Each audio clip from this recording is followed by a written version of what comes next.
Welcome viewers to Diabetes Hope channel. This is the channel where we educate you, motivate you, and encourage you to control your diabetes and probably reverse it. This is the place where you find hope. I am your co-host, Nyambura Madenge, and our host is Wanjiko Dongo. Welcome, Wanjiko Dongo. How Thank has you. your week been? My week has been great. I'm so grateful to God. Amen. Yes. My week has also been lovely, and it's nice to meet you again. So please remind our viewers what we learned in the last episode. Dear viewers, it is my belief that you checked out on our last episode where we talked about random blood sugar tests. And we say that these are very important tests because they help us to make very important decisions. True. If you haven't checked it out, time to do so. Okay. And Mwalimu, what do you have for us today? Today, we want to learn about the meals that we take as diabetics. Okay. We want to know how does each meal affect our blood sugars. Okay. And this is important because we want to know what is a good healthy meal for a diabetic and what is not healthy for a diabetic. Okay. And this is because as diabetics, we cannot make judgments about a good food like the rest of the people. Okay. For us, that which is going to be a good meal is going to be one that does not significantly raise our blood sugars. Okay. And therefore, it is important for us to test each meal so that we can get very, very important information about how each meal affects our blood sugars. Thank you, Mwalimu. So what are the different tests, the various tests that we need to do? Basically, we need to do 4 tests. Okay, 4. 4 tests. Okay. Test number 1 is going to be a test before we eat the meal. Okay. So immediately we pray, that is assuming that we pray. Before you take the first spoon, Okay. test the blood sugars. Okay. Where are your blood sugars? It is important to know where they are.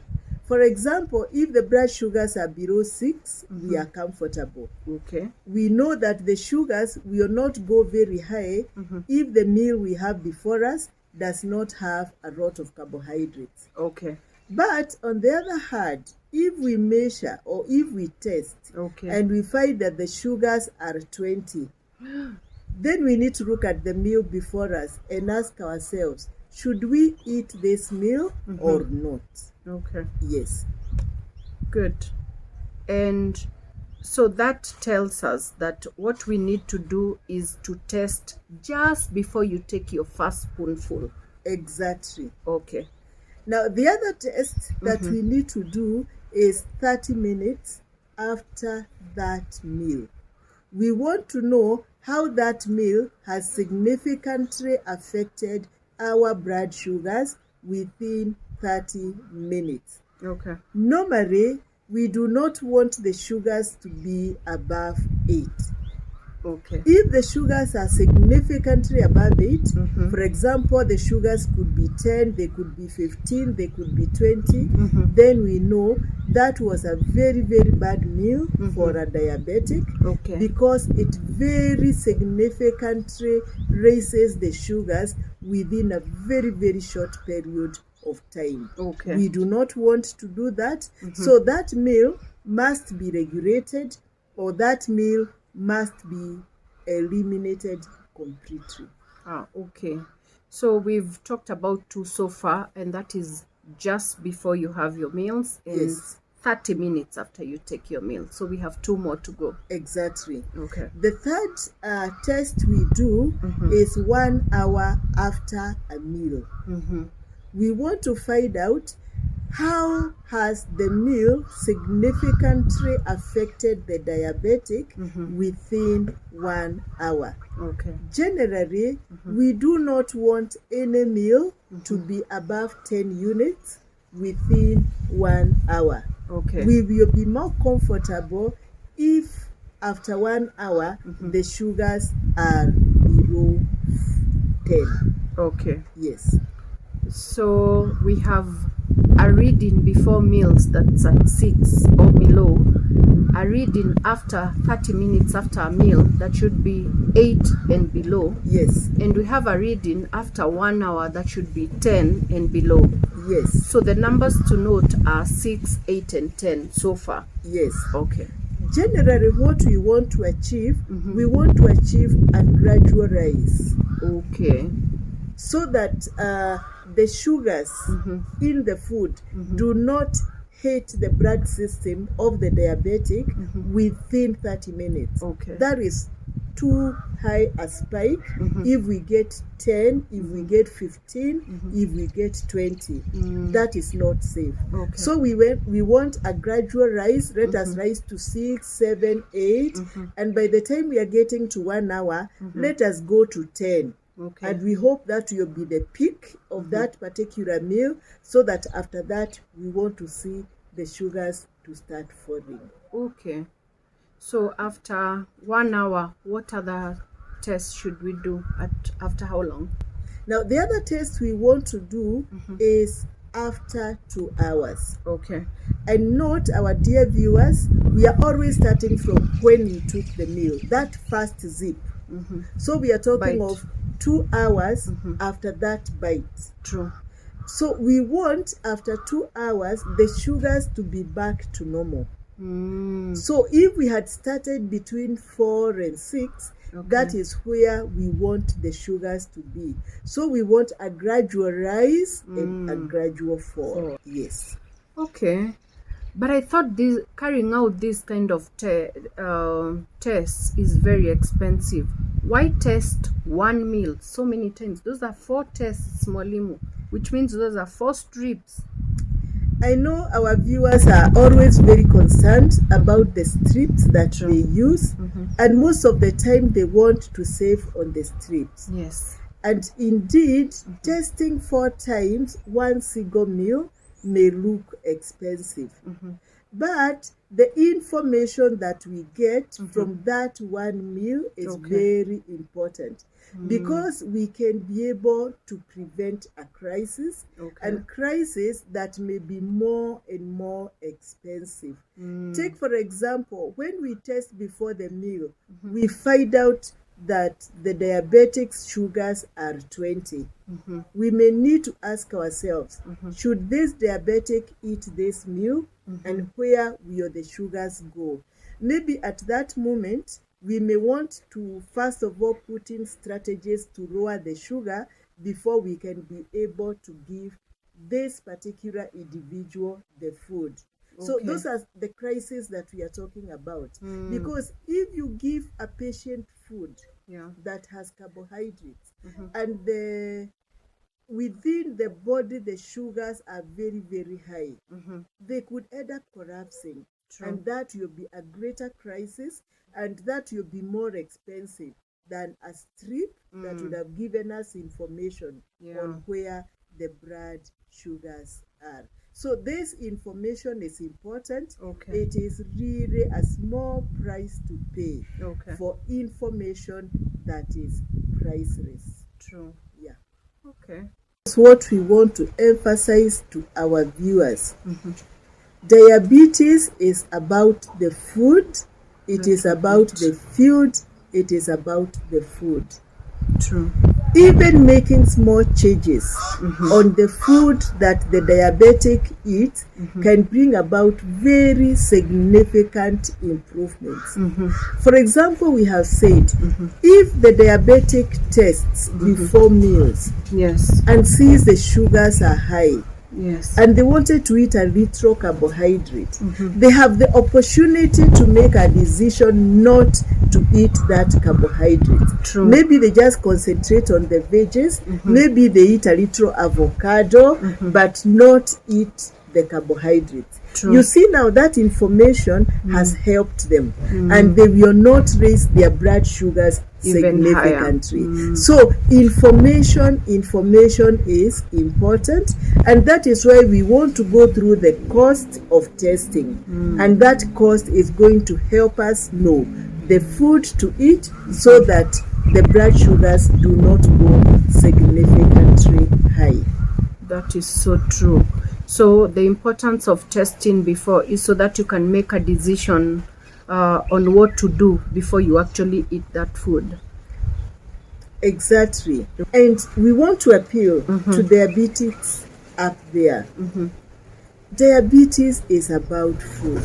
I don't know how many times we need to say this, that when we eat foods that have a lot of carbs, they give us very high sugars. So let us not say, I do not know where the sugars are coming from. Test the food that you are eating, and that food will be able to tell you what has carbs and what does not have carbs, so that you are able to embrace the foods that do not raise your blood sugars, and you are able to keep off the foods that have high sugars. So you'll be able to know that this is good food for me and this is not good food for me. And the only way to do so is to keep on testing and testing and testing. And doing this after a meal helps to know what foods raise sugar and what foods do not raise sugar. I am sure we are going to get so many questions about what food can I eat? What food can I eat? And for me, I will tell our viewers, the food you can eat is the food that does not raise your blood sugars. So let's get to know what raises our blood sugars. Let us eat that food that does not raise our blood sugars.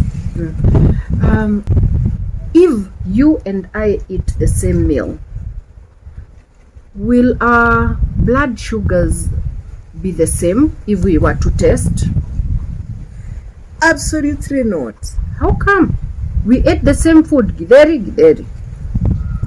Now, the reason why it will not be the same is because of the way that our bodies react to that food. Okay. Remember, anytime we eat the food, our pancreas is going to produce insulin to be able to transfer that food to the cell. And we expect that business to be done within 2 hours. But depending on our resistance to insulin, for some people within 2 hours, the sugars will have fallen, but for severe diabetics, the sugars will not fall within 2 hours. So the answer is no. We can eat the same food, but when we measure our blood sugars, these are going to be very different. Okay. Yes. So you mentioned about insulin resistance. What is insulin resistance? When we consume food with sugars or foods that have carbohydrates, those foods are going to have sugars. And the sugars within the body is going to rise. Now, after 2 hours, we expect the sugars within the body to be back within the normal range. Okay. Now, in some people, this will happen, and in some other people, this will not happen. Okay. This means that within some people, there will be failure of sugars to fall or to get low within that period of 2 hours. Okay. Now, for those individuals, we say they have insulin resistance. Okay. This means that the person will eat food, the sugars will rise, but the sugars will not fall within a 2-hour period of time. Okay. Yes. What determines how high or low blood sugars get? Now, this is determined by the food that we eat.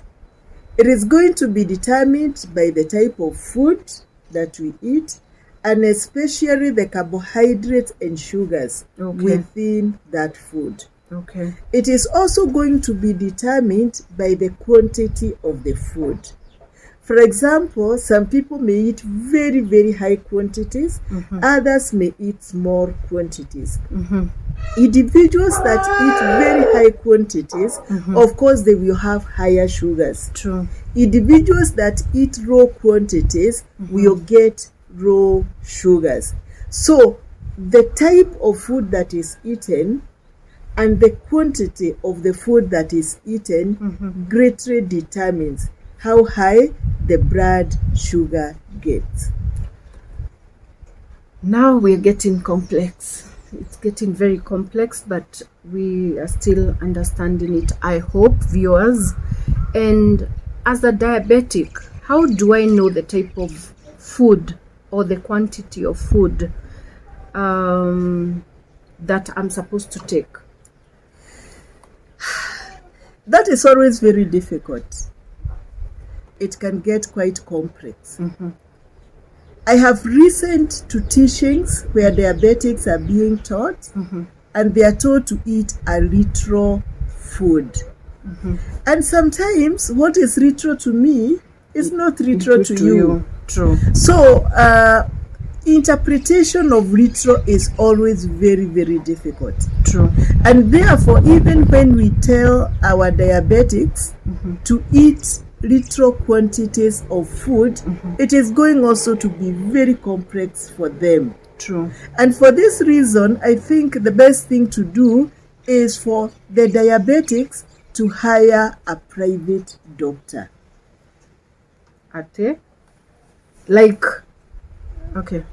Hire a private doctor. Yes, why not? Viewers. Okay. You said a private what? I said a private doctor. That is so expensive. Not really, Sarah, but it is so important.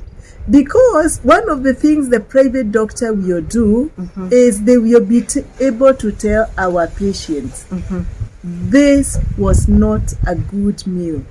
Okay. The quantity was not good. Okay. Or the type was not good. Okay.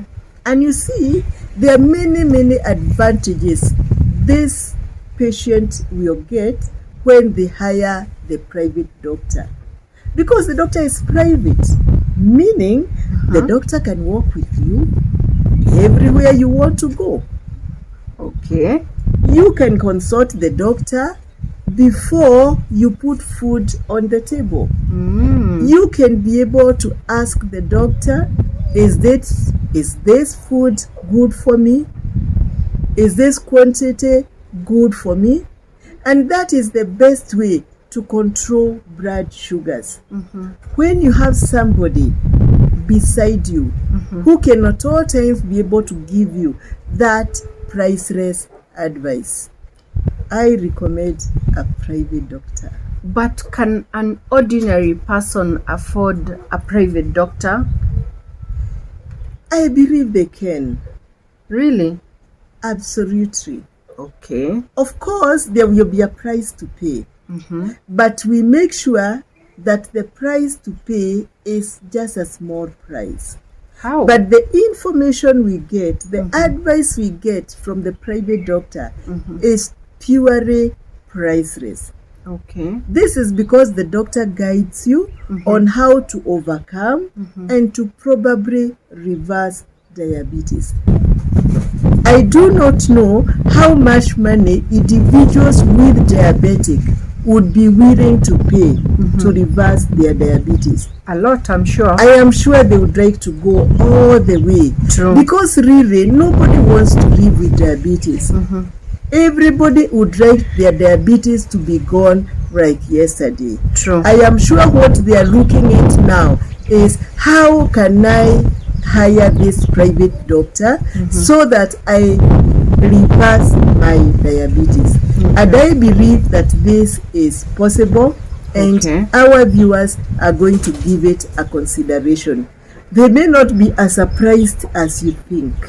Yes. Really? I am surprised. How come will the viewers not be surprised? Hiring a private Viewers, I doctor. hope you will not be as surprised as Sarah, because Oh. you desire to reverse your diabetes, and we are True. here to help you. Good. Yes. So, dear viewers, I hope this was a lovely lesson for you. I'm still thinking about the hiring of the private doctor, and we'll stop here and let's meet during our next episode to explore Mwalimu's suggestions. I hope by then I'll have convinced her to give us another suggestion than the private doctor one. So thank you, Mwalimu, for today's lesson. I'm sure our viewers enjoyed it, and thank you, viewers, for your continued support. We really appreciate it. If you have found this information helpful, please recommend to a friend, and don't forget to like, share, and subscribe. God bless you. Bye.